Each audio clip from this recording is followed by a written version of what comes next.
Hello, valiant knights. Welcome onto a new episode of the CineGuy. I am your brave guide, Stephen Angulo. Let us embark on a quest of fine movie reviewing. It's Onward. Now, the latest entry into the Disney Pixar animated universe is something new, that's for sure. It is no longer if emotions or monsters or cars have feelings. Now it's if Dungeons and Dragons players have feelings. Which I'm sure they do, because they're human beings. So Onward follows Barley and Ian Lightfoot, two brave young brothers who embark on a magical quest to bring back magic into their whole little fantasy world in an effort to bring back their father. I'm just gonna do this voice the whole review. It's gonna hurt my throat, but it's what I do for you guys. Now, in this mystical world of fairies and trolls, magic has been replaced by modern technology. I mean, here you have staffs and magic spells being replaced with iPhones and minivans. Why? It'll be so cool to have, like, a magic staff that makes you levitate into the air rather than booking a cheap flight ticket to Florida just because of the whole coronavirus outbreak. I would rather much fly than face those crowded airports that don't even test you for the virus. Come on, US! So the adventure begins with Ian receiving a magic staff from his deceased father with a spell that can bring him back for just one day. However, the whole little magic stone breaks, so he and his brother Barley have to embark on a quest to find a new stone so Ian can finally meet his father. So one thing's for sure, this movie takes every trope in a D&D session and turns into like a fine, glorious movie. Like, for instance, Ian, he is a young lad who, am I turning Scottish? Anyway, he is a brave young fellow who is pretty much every teenager in an animated film. He's cringeworthy when it comes to making friends.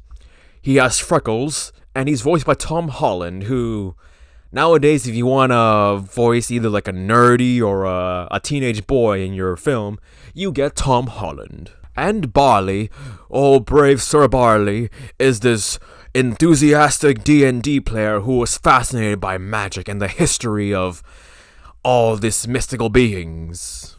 He spends the entire trip trying to remind people that there is still magic in the air, such as pixies who are in a motorcycle gang but they can fly, or that mighty manticore who is supposed to be this ferocious beast that leads into your journey rather than the manager of a Chuck E. Cheese. He happens to be the one who pushes Ian into embracing his true destiny as a brave sorcerer. He guides him through all these different spells to conjure, all from the little D&D book that he carries around with him. And as his brave guide, Ian soon realizes his true potential as a brave wizard. However, that is not the reason why Barley is such a memorable and likable character. No. He has a true purpose in here. So, of course, the whole thing was for Ian to meet his father for the first time. To, do all these things that people want to do with the dads. Like, learn how to drive, or share a laugh or two. All this whole bucket list of doing things with your dad. And just when all hope seemed lost and it's all of Ian being by himself and Barley feeling like he's screwed up big time, and all we see is the dad's legs, who has been legs the whole journey, that's when Ian realizes.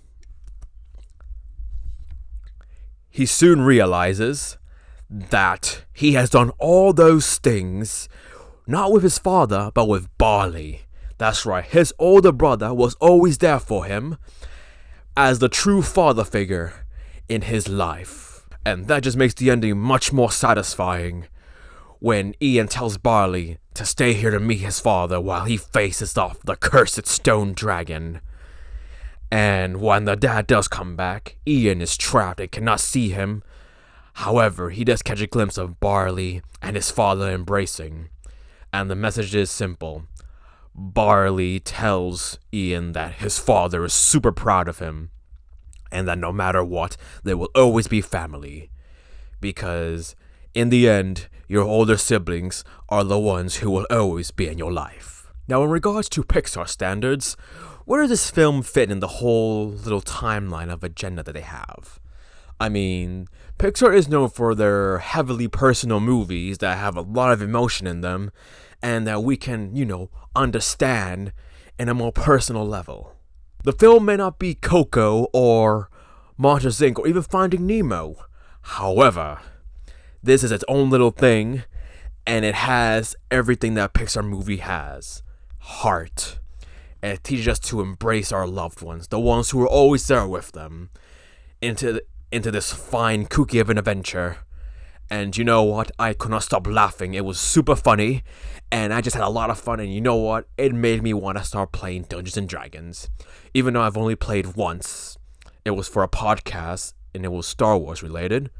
In fact, you can check it out. It's called Scruffy Nerf Herders at certainpov.com. The link is in the description below, next to podcast. So I will say this, it is a superb entry into the Pixar universe. Chris Pratt and Tom Holland are just so much fun, and they play really, really good brothers. Like, Barley, he's always there to make sure his brother is one step ahead of everybody. And Ian, he gave his brother the ultimate gift. One more moment with his father. And of course, this speaks to a lot of Dungeons & Dragons players, whom you don't see being embraced in many films nowadays. Unless you're Stranger Things. However, this one does a much better job because it's much more magical, and there isn't like a threat every season. Oh my gosh, those poor kids are gonna need therapy once they hit 16. So overall, it is a fun animated flick that really makes you want to go on an adventure of your own. Heck, I wanted to put on my shining armor, get onto my trusty steed, and go into the distance wherever the wind leads me. But I don't have any of those stuff, but you probably do, so do that, but only to your nearest movie theater to watch Onward. Or at least wait until this whole coronavirus thing happens, and then once it pulls through, go see Onward. Alrighty, brave knights, hope you enjoyed this review. Leave a like if you did, subscribe and join the crew, and I'll see you next time for another amazing review. I will definitely try to bring you the entertainment you deserve. I'm not gonna let no stupid virus shut down all the AMC theaters and not let me watch any movies, so I can't do anything. I'm in quarantine now. Do check us out. Do check out the podcast at sirpv.com if you want to look at my D&D Star Wars episodes. They're all the ones that have the Boston puns in it, because I am Bostonian myself, and they were lots of fun. I play a bounty hunter, and my gosh, I should probably start with this accent before I kill myself. Oh my gosh. This is Steven Angulo signing off. Stay home, stay safe. That's a wrap.